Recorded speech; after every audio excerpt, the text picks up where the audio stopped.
Assalamualaikum warahmatullahi wabarakatuh. Selamat berjumpa kembali dalam perkuliahan fisika kuantum. Dalam pertemuan atau perkuliahan yang kedua ini kita akan membahas tentang paket gelombang dan asas ketakpastian. Pembahasan ini mensyaratkan penguasaan integral Fourier di samping juga alih bentuk atau transformasi Fourier dasar. Nah, dalam berbagai perhitungan nanti, tak jarang ditemui integral tak wajar yang dapat diselesaikan dengan menggunakan integral fungsi gamma maupun fungsi beta.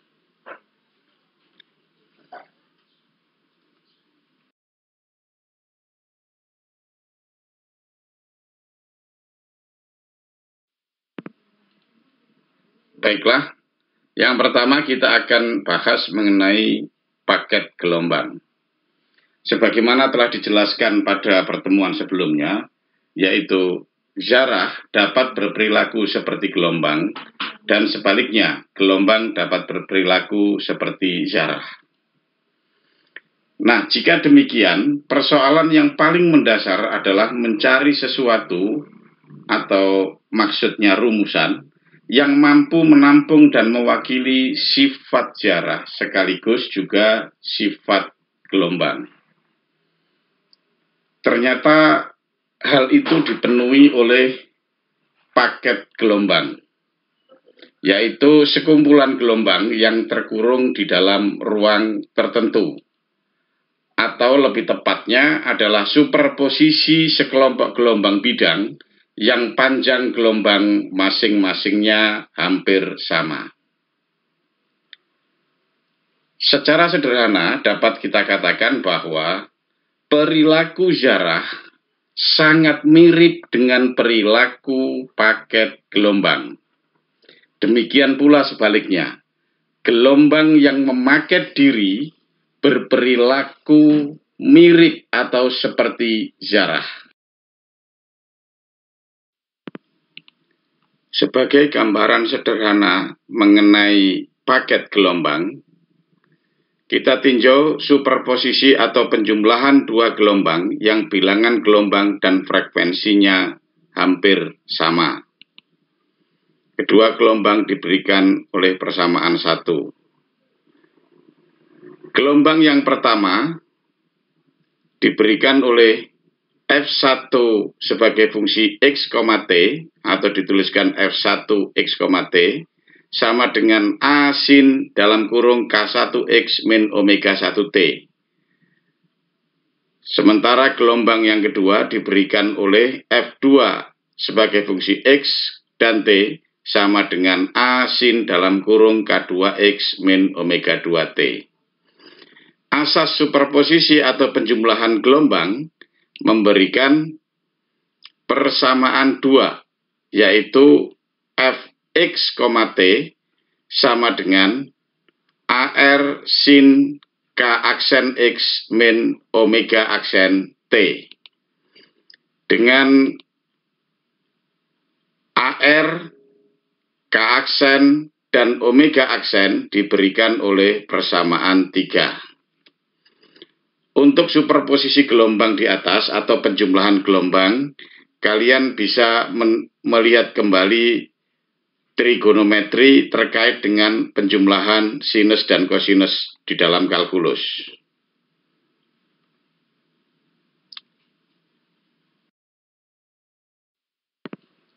Grafik skematis superposisi dua gelombang di atas diberikan oleh gambar berikut.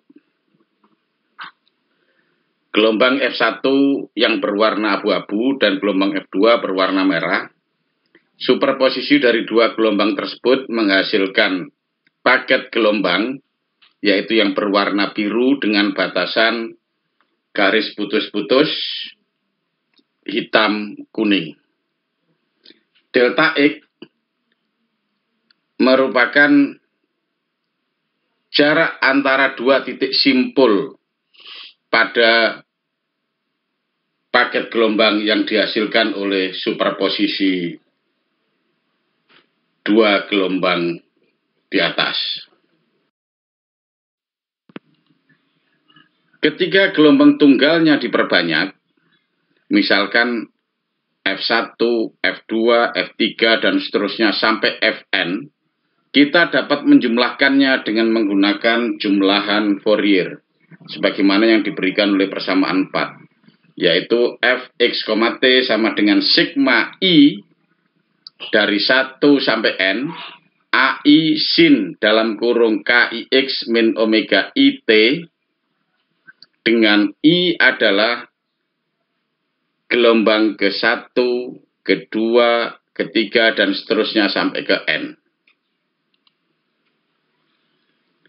Jika jangkau antar bilangan dan frekuensi gelombang yang berdekatan sangat kecil, kita perhatikan kembali, jangkau antar bilangan dan frekuensi gelombang yang berdekatan sangat kecil, jadi maksudnya adalah jarak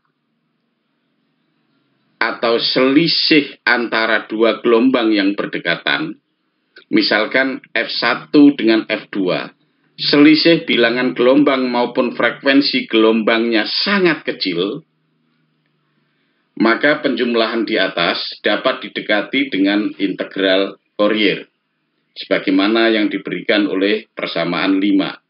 Yaitu F sebagai fungsi X, T sama dengan integral A sebagai fungsi K sinus dalam kurung KX min omega T dK. Dengan A sebagai fungsi K menyatakan amplitudo gelombang yang terbentuk dari penjumlahan integral ini. Jadi kita perhatikan bahwa persamaan 4 itu penjumlahannya adalah penjumlahan diskrit, yaitu yang dilambangkan dengan sigma. Sementara persamaan 5 penjumlahannya adalah penjumlahan kontinu yang dilambangkan oleh tanda integral.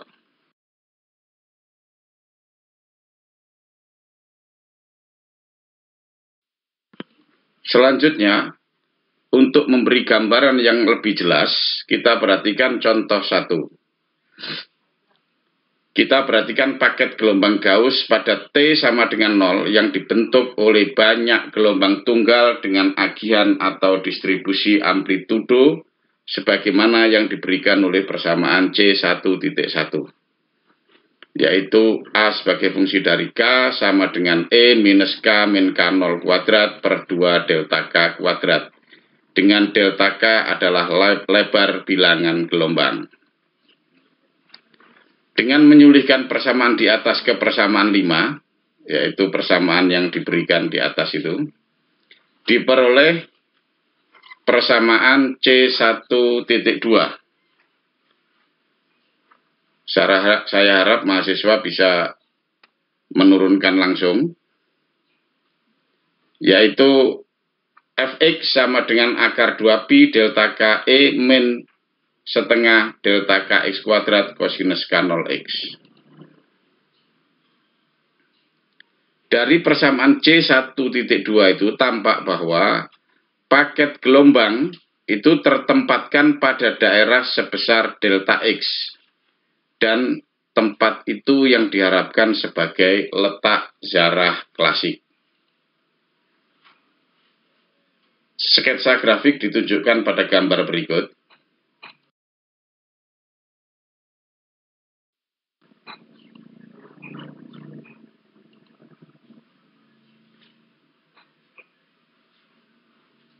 Jadi yang gambar gelombang warna biru itu adalah kosinus K0x, sementara paket gelombang garis putus-putus warna merah adalah fungsi dari E pangkat minus delta Kx kuadrat per 2.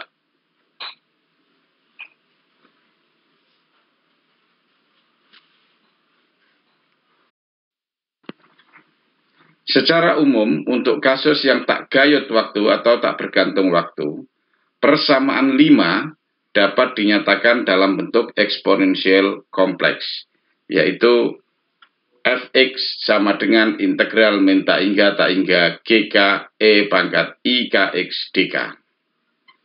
dengan GK adalah amplitudo gelombang yang memberi sumbangan pada Fx.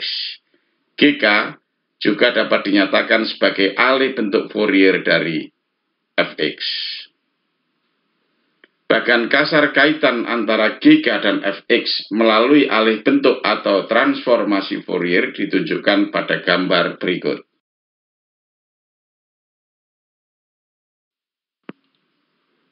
Gambar 3 di atas menunjukkan kaitan antara GK dan Fx melalui transformasi atau alih bentuk Fourier. Bilangan gelombang K yang diperlukan untuk menyatakan grup gelombang melebar dari 0 sampai tak hingga. Kita perhatikan delta X dan delta K pada gambar di atas. Untuk grup yang lebar delta X-nya berhingga, gelombang yang amplitudo GK-nya besar memiliki bilangan gelombang yang terletak dalam selang delta K. Lebih sempit grup itu, artinya delta X-nya lebih kecil, lebih lebar selang bilangan gelombang yang diperlukan untuk menyatakannya, maka delta K-nya akan lebih besar. Hubungan antara lebar delta X dan lebar bilangan gelombang delta K tergantung pada grup gelombang dan juga cara pendefinisian delta X dan delta K. Selanjutnya kita perhatikan contoh 2. Ditinjau distribusi atau agihan gelombang di dalam ruang K, yaitu GK sama dengan 1/A dengan batasan K lebih besar minus A/2 dan lebih kecil A/2. Dari persamaan 6, distribusi atau agihan gelombang di dalam ruang X atau Fx diberikan oleh persamaan berikut. Jadi hasilnya Fx sama dengan 2/Ax sinus Ax/2.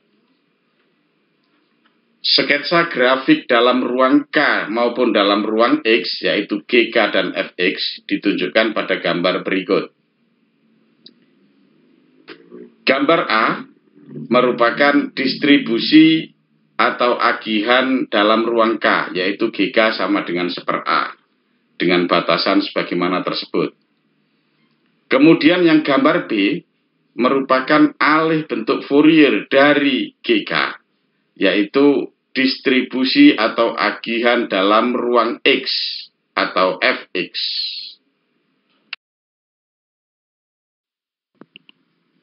Sebagai contoh berikutnya, kita perhatikan fungsi Gauss GK yang didefinisikan oleh GK sama dengan E pangkat minus setengah A kuadrat K kuadrat. Dengan K merentang dari minus tak hingga sampai ke tak hingga. Agihan atau distribusi gelombang di dalam ruang X diperoleh dengan transformasi atau alih bentuk Fourier, yaitu diberikan oleh persamaan di bawah ini. Fx sama dengan akar 2pi/A E pangkat minus X kuadrat per 2A kuadrat. Kalian perhatikan urutan turunannya.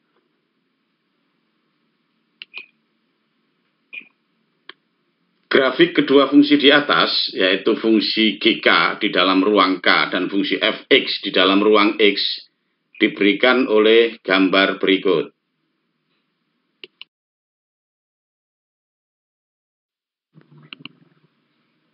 Gambar A menunjukkan fungsi Gauss GK di dalam ruang K, sedangkan gambar B merupakan alih bentuk atau transformasi Fourier Fx di dalam ruang X.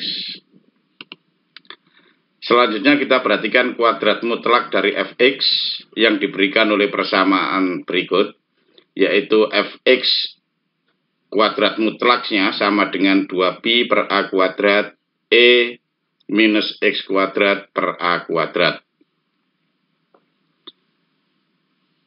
Persamaan kuadrat mutlak dari Fx ini merupakan rapat kebolehjadian distribusi gelombang di dalam ruang X. Kita perhatikan khususnya E pangkat minus X kuadrat per A kuadrat dalam persamaan kuadrat mutlak Fx. Persamaan di atas menunjukkan bahwa puncak gelombang turun dengan cepat ketika A mengecil. Ketika X sama dengan plus minus A, fungsi turun sebanding dengan 1/E dari nilai puncaknya, yang menunjukkan bahwa fungsi terlokalisasi atau tertempatkan di sekitar X sama dengan 0, dengan lebar berkisar 2A. Lebar fungsi di dalam ruang X terkait dengan lebar fungsi di dalam ruang K.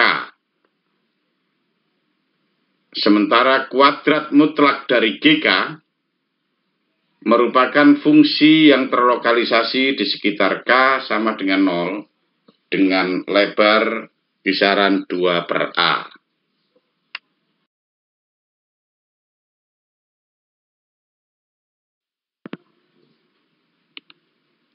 Selanjutnya, karena paket gelombang itu juga merupakan gelombang, maka paket gelombang juga diciri oleh cepat rambatannya. Nah, cepat rambat paket gelombang lazim disebut sebagai kecepatan grup. Nah, untuk membahas tentang kecepatan grup paket gelombang, kita perhatikan paket gelombang yang dinyatakan sebagaimana persamaan 7.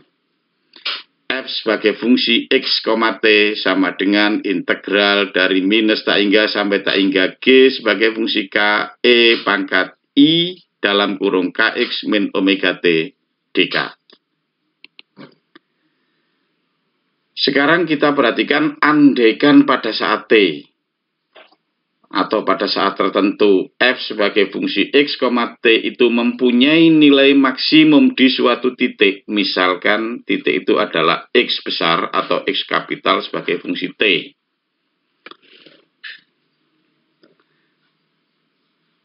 Jika paket gelombang itu menjalar, maka letak paket gelombang akan berubah.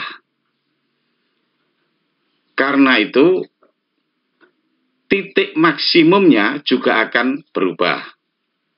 Laju gerak titik maksimum dikatakan sebagai atau merupakan kecepatan grup. Secara rumusan, laju gerak titik maksimum dapat dinyatakan sebagai Vg atau kecepatan grup sama dengan dx sebagai fungsi t dt atau laju perubahan x t terhadap t.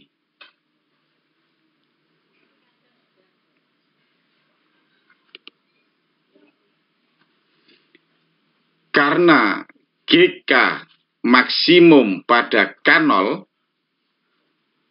jadi pada titik K0 GK mencapai maksimum, dan tidak nol hanya di sekitar K0,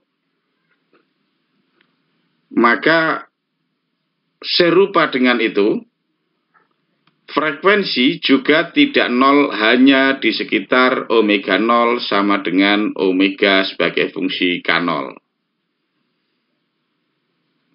Nah, dalam kaidah matematik, kita bisa menyatakan bahwa penderetan Taylor bagi omega di sekitar K0 adalah sebagaimana dinyatakan dalam persamaan 9. Jadi, omega sebagai fungsi dari K di sekitar K0 itu sama dengan omega 0 plus K min K0 d omega dk pada K sama dengan K0 dan seterusnya. Kalian bisa membuka kembali kaidah penderetan Taylor di sekitar titik tertentu. Selanjutnya, penurunan persamaan 7 terhadap X memberikan do F sebagai fungsi X, T per do X sama dengan integral dari minus tak hingga sampai tak hingga G sebagai fungsi K IK E pangkat I dalam kurung KX min omega T dK.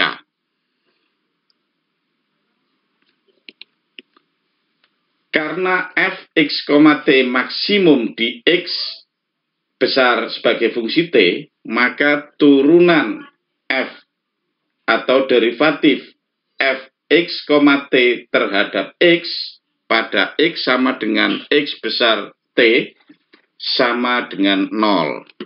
Sebagaimana dinyatakan dalam persamaan 11. Karena itu, pada X sama dengan X besar sebagai fungsi T, persamaan 10 di atas menjadi persamaan 12. Yaitu integral dari minus tak hingga sampai tak hingga G sebagai fungsi K IK E pangkat I dalam kurung KX besar min omega T dK sama dengan 0.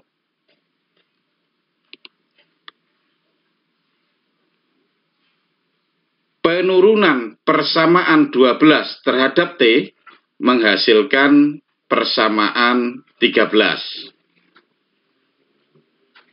Anda coba turunkan persamaan 12 terhadap T,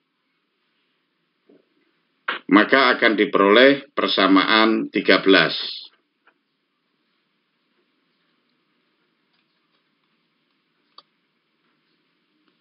Selanjutnya, penyulihan atau substitusi persamaan 9 pada slide sebelumnya ke persamaan 13 menghasilkan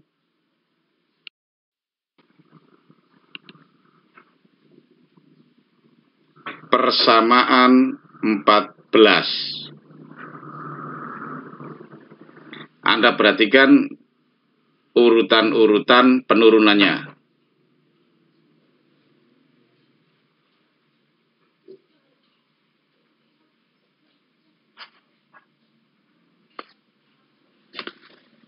Hasil akhir pada persamaan 14 diperoleh karena do F per do X pada X sama dengan X besar sama dengan 0. Sedangkan do kuadrat F do X kuadrat pada X sama dengan X besar tidak sama dengan 0. Turunan kedua dari F terhadap X itu menunjukkan orientasi titik ekstrim, maksimum atau minimum. Karena itu, dari persamaan 14, persamaan itu dipenuhi jika VG itu sama dengan D omega dK pada K sama dengan K0. Nah, persamaan 15 inilah yang dikatakan sebagai kecepatan grup bagi paket gelombang.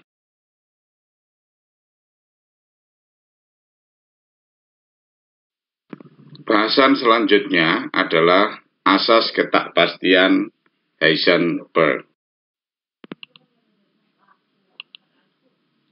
Dari pembahasan sebelumnya terlihat bahwa terdapat hubungan kebalikan antara lebar fungsi di dalam ruang K atau delta K dan lebar fungsi di dalam ruang X atau delta X yang dapat dinyatakan sebagai delta K sebanding dengan 1/delta X. Atau secara umum dapat dituliskan delta X, delta K lebih besar dan sebanding dengan O1. Dengan O1 adalah bilangan yang dapat bergantung pada fungsi yang kita kerjakan, tetapi tidak cocok jika lebih kecil dari 1. Karena itu dipakai tanda lebih besar dan sebanding. Selanjutnya dengan menggunakan konsep Max Planck, kita tinjau hubungan antara P momentum ziarah dengan K bilangan gelombang. Hubungan antara P dan K dinyatakan oleh persamaan 17, yaitu P sama dengan H bar K, dengan H bar merupakan tetapan Planck tereduksi atau H per 2pi. Dari hubungan tersebut, kita dapat mengaitkan pula hubungan antara delta P dengan delta K, yaitu delta P sama dengan H bar delta K. Dari kaitan 16 dan persamaan 17 di atas, diperoleh hubungan delta X, delta P lebih besar dan sebanding dengan H bar. Hubungan 18 ini dikenal dengan hubungan ketakpastian Heisenberg antara letak dan momentum.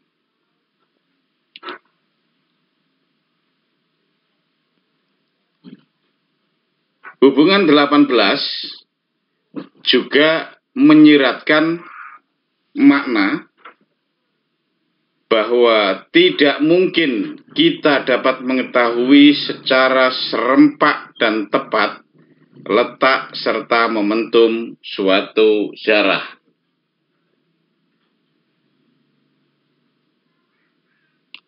Dengan kata lain, ketika pengukuran letak atau posisi dilakukan secara akurat, yang berarti ketidakpastian letaknya cukup kecil, ketidakpastian letak dinyatakan oleh delta X, maka bersamaan dengan itu tidak mungkin dilakukan pengukuran terhadap momentum dengan cukup akurat pula. Artinya, ketakpastian momentumnya yang dinyatakan dengan delta P cukup besar, demikian juga sebaliknya. Secara ringkas kita bisa katakan bahwa karena delta X, delta P itu lebih besar atau sebanding dengan H bar itu adalah tetapan, maka ketika delta X-nya besar, atau ketidakpastian posisinya itu besar, berarti delta P-nya harus kecil. Artinya ketidakpastian momentumnya harus kecil. Nah, dapat pula dinyatakan bahwa ketika delta X-nya besar, artinya pengukurannya semakin tidak teliti. Pengukuran posisinya. Kalau delta P-nya itu kecil, berarti pengukuran momentumnya semakin teliti. Hati-hati, jadi delta X besar, berarti pengukuran X semakin tidak teliti. Dan sebaliknya, kalau delta X kecil berarti pengukuran posisinya semakin teliti. Nah, jadi kalau delta X-nya besar, maka delta P-nya harus kecil dan sebaliknya.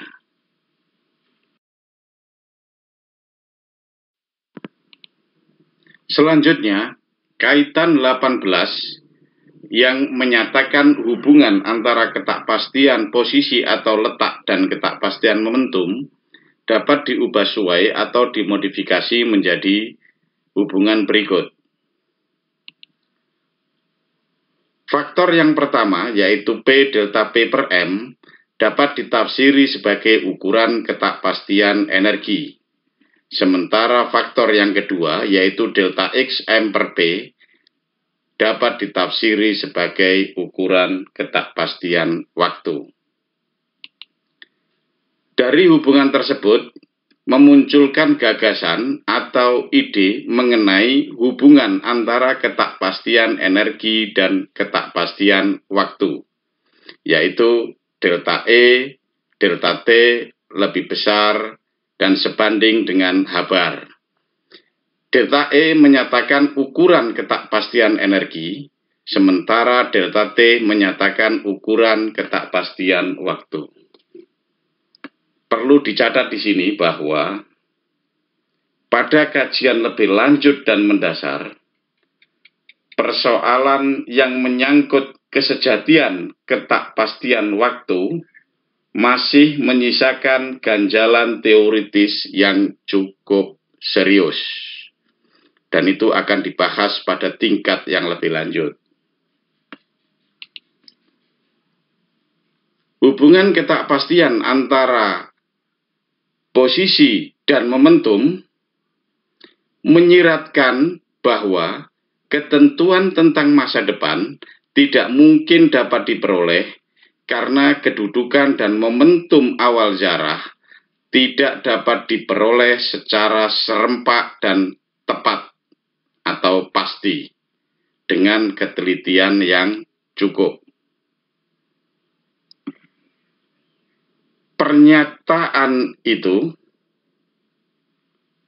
merupakan ciri atau sifat probabilistik atau ketakdeterminisan di dalam mekanika kuantum.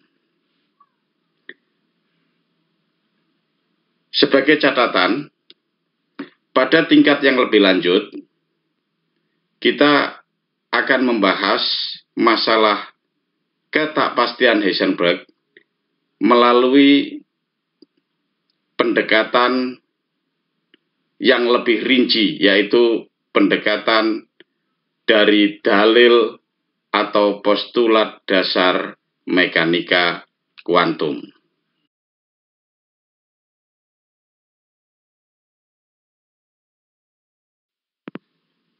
Sekian pertemuan kali ini yang terkait dengan paket gelombang dan asas ketakpastian Heisenberg. Mohon maaf bila ada salah dan terima kasih. Wassalamualaikum warahmatullahi wabarakatuh.